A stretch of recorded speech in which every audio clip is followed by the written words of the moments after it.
What's going on, everybody? Welcome back to another episode of Shoot the Sith. I am your host, Robert Slavinsky, and what's going on? Mandalorian Season 2 premiered today. Today. Finally. It's been a while. Definitely have been anxiously awaiting Season 2 to begin, and it did today. I want to know your thoughts, so definitely put your comments, your thoughts down in the comments section.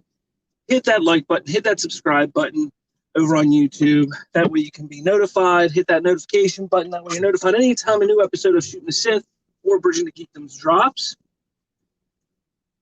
But on to it. So I'm going to talk spoilers here. I tried last year to do non-spoiler with spoiler, but I ended up just doing some more spoilery stuff than anything else when it came to The Mandalorian. So this year, I'm just going to do my reviews. They're going to be spoilery. I apologize for that in advance. Don't watch this if you haven't seen the episode yet.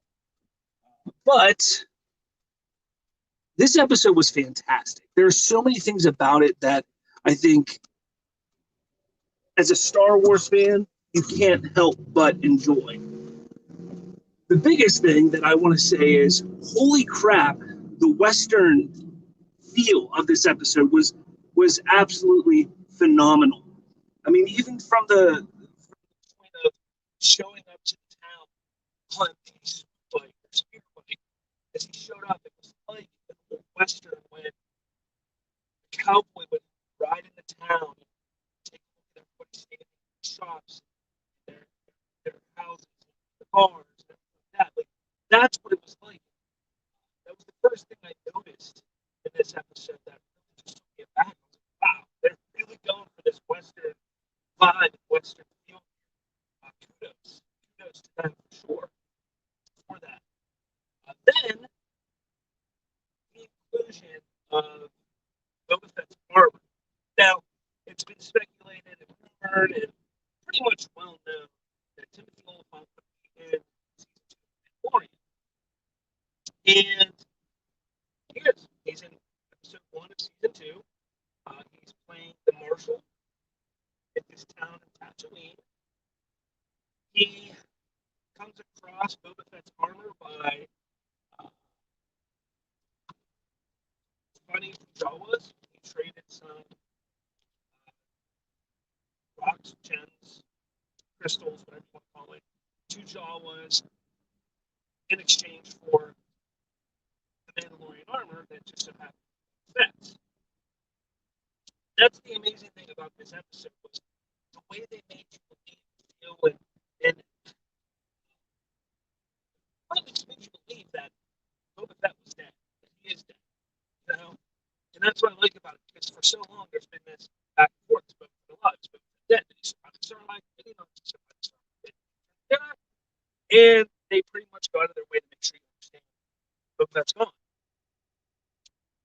Now I'm going to get backtrack a little bit, talk about the beginning of the episode, where the Mandalorian goes to a club, and there's Mandalorian fights going on, which I think was pretty phenomenal, really cool to see.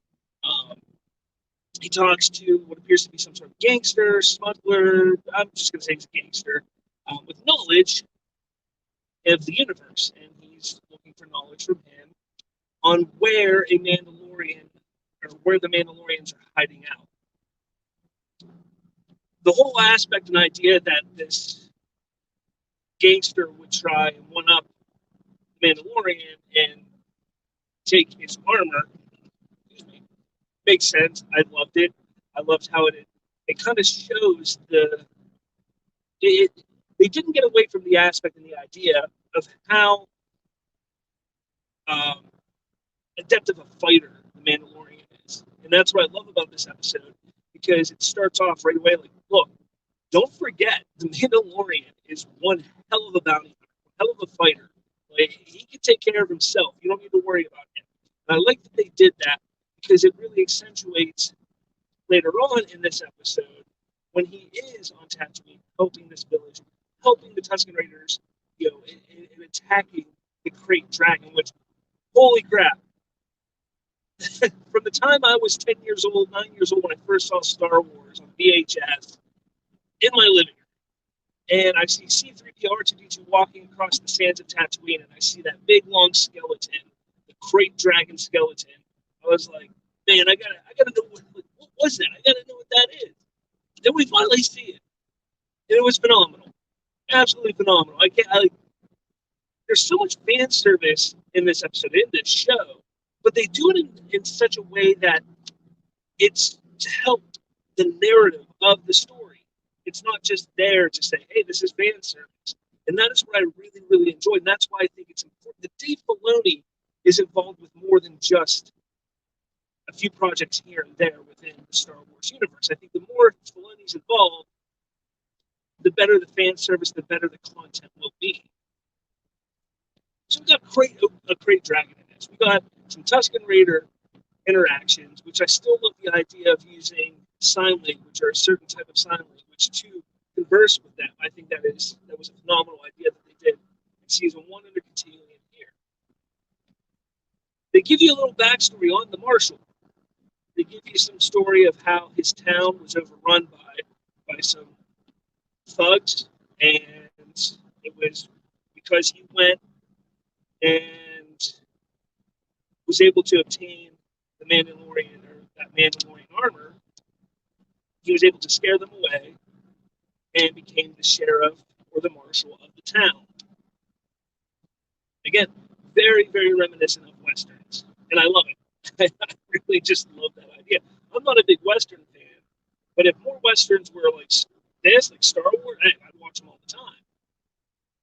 Now, we're getting through this episode, and the whole idea was that the Mandalorian notices you're not a Mandalorian, and you're wearing Mandalorian armor, as he's talking to the Marshal. And he's like, I'm going to have to take that from you. Well, the Marshal's like, look, this is what gave me the ability to be who I am here. And if you take it from me, I'm nothing. So essentially, they almost have a little shootout in the bar that they're in. They don't. It then comes that we first see the Great Dragon. We see that he's willing to give up the armor if the Mandalorian is willing to help to destroy, kill, defeat, get rid of the dragon. They go on a journey, come across Tusken Raiders, so on and so forth. And they end up working together. The town, the Tusken Raiders, and the Mandalorian, and taking down the Great Dragon. Now, I loved it. It just felt like, it's going to sound weird. So while it felt like a Western, it also felt like an old Saturday morning cartoon to me, where you just had this mission. You're on a mission. You got to get from point A to point B. You went here. You tried to get some information. Your information wasn't there, but in order to go to your next mission to get that information, so to continue searching, you have to get through this. And that's what I really liked about it. I loved it. It was a fantastic, amazing episode. They came back with a bang. I didn't know what to expect. After hearing all the rumors and everything that were coming out about there being issues behind the scenes of the show, I was a little worried. Where they're going to let Filoni and Favreau move forward and continue their vision and their ideas, or were they going to just do something completely different that Lucasfilm wanted to do? And as of right now, after episode 1 of season 2, it seems like they're still on the same path that they began in season 1. Now, I liked that it was 55 minutes. I'm sure a lot of people like that because there were a lot of complaints last year when the episodes were 30 minutes, 35 minutes, 40 minutes. This felt like a mini movie, which was really, really nice. And I really enjoyed that. I thought it was a perfect way to start off the season. Don't know how long each episode after episode 1 is going to be. I'm hoping it's going to be the same, around 50 minutes or so, but I wouldn't be surprised if they stuck to the season 1 formula and had some shorter episodes in there as well. Obviously, we didn't get a look at anybody else that we remember from season one, with the exception of the child and Mandalorian and Jordan. There was no one else that we saw. But remember, the story at the end of season one was Din and the child going to find the child's race and the beings he should be with. And that's the mission. And that's what this episode was reminding us is look, his mission is his child. He believes that finding other Mandalorians is going to help him in finding the species that the child should be with. Or these force powered, force ability users, force users. So that's kind of where the story begins with season two. Makes sense. I love it. It gave us just enough to be like, yes, this is the Mandalorian. This is the world that I loved being in last year for 6-7 weeks. Yes, perfect. I love it. And that's what they do here. They throw you right back in. Fantastic. Uh, at the end, they defeat the Great Dragon.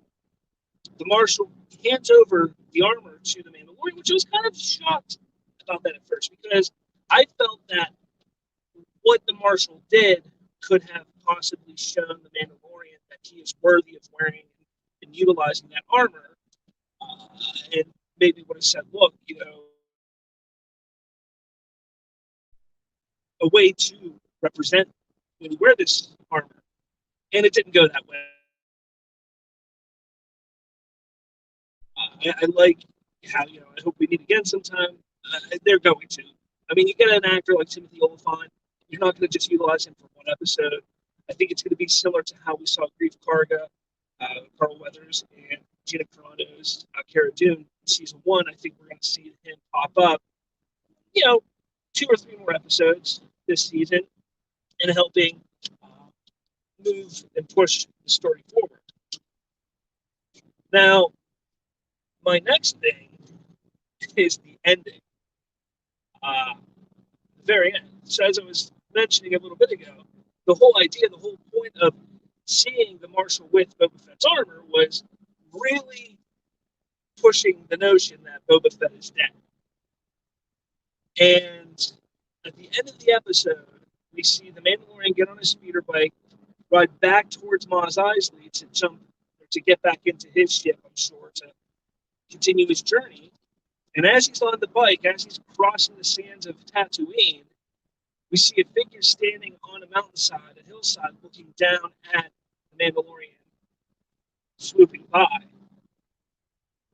The individual turns, and it's none other than Boba Fett, played by Temuera Morrison. I can never say his name right. Temuera Morrison. Fantastic. I mean, again, we knew that he was cast. That was rumored, that was speculated, that was said many months ago that he was cast in season two. Fantastic. Loved it. Loved that he was coming back. And then there was the speculation. Is he going to be Boba Fett? Is he going to play an old clone? Could he be Captain Rex? Could he be this? No one really knew who he was going to be portraying. But the ending here insinuates that he's playing Boba Fett. The reason why I think it's important to realize that it's Boba Fett is this episode kind of took some liberties from the unused story for the Boba Fett movie that was supposed to be done and directed by Josh Trank 4 or 5 years ago. This idea that Boba Fett is wandering the desert of Tatooine in search of the person who took his armor was part of that story and outline. And we got that here, very small bit of it, but we see him wandering the sands of Tatooine. It's going to be interesting to see how they continue pushing that narrative because there was a hint and a tease of Boba Fett in season one. Are we going to now return back to that character that was teased with in season one? I hope so. I really, really do hope so. I cannot wait to see where they go with this. It's interesting to see how they're going to bring Boba. Like what they're going to. Like, I just want to know what they're going to do with Boba Fett. He's such, and I say this with all due respect to the character, he has been overhyped for a number of years. I liked the character. I was a big fan of him when I was a kid.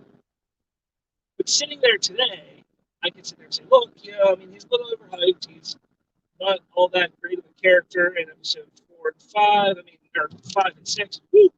Sorry about that. Episode 5 and 6. 5 and he is in 6. That's all you really got of him. Then in the prequels, you have little kid Boba. They did, develop him slightly more in the Clone Wars, which I appreciated. But as a character within the live action universe, we haven't seen enough of him, much of him. So it's really great and really cool to see that they're expanding on Boba Fett and utilizing Tamora Morrison as the character. I think it's fantastic. I just think that this just shows the level of quality that Filoni and Favreau are putting into this show. Absolutely, absolutely fantastic. I love it. I can't wait to see what they do, what they bring to future episodes. And I hope you all join me on the ride. I'm going to do one of these every Friday after work as I'm driving either home or to my next job. Either way, I'm going to be doing these every Friday. Let me know what you think. Hit me up on the Twitter, at @rslavinsky or at BridgeGeekdoms. Hit me up in the comments below. Smash that like button. Hit that subscribe button. Hit that notification bell so you get all the updates when videos drop from Bridging the Geekdom and Shooting the Sith. We got some Polygon Warrior stuff coming in here soon enough. I'm working with Colton on getting some videos posted up here. He's probably going to do something similar to this on his way to and from work. And we're going to have some more content. So definitely make sure you keep checking out the channel and hit that subscribe button. Thanks for watching. Make sure you jump over to spoilerverse.com for all things Shooting the Sith. We are the premier Star Wars podcast for Spoilerverse, so make sure you check out spoilerverse.com for all your Star Wars and pulp culture needs. Plethora of podcasts over there, such as Bridge Gems, Polygon Warriors, Narrative Gunslingers, Misery Point Radio, and our flagship show over there, Spoiler Country. But with all that, thank you for watching. I will talk to all of you next week in Force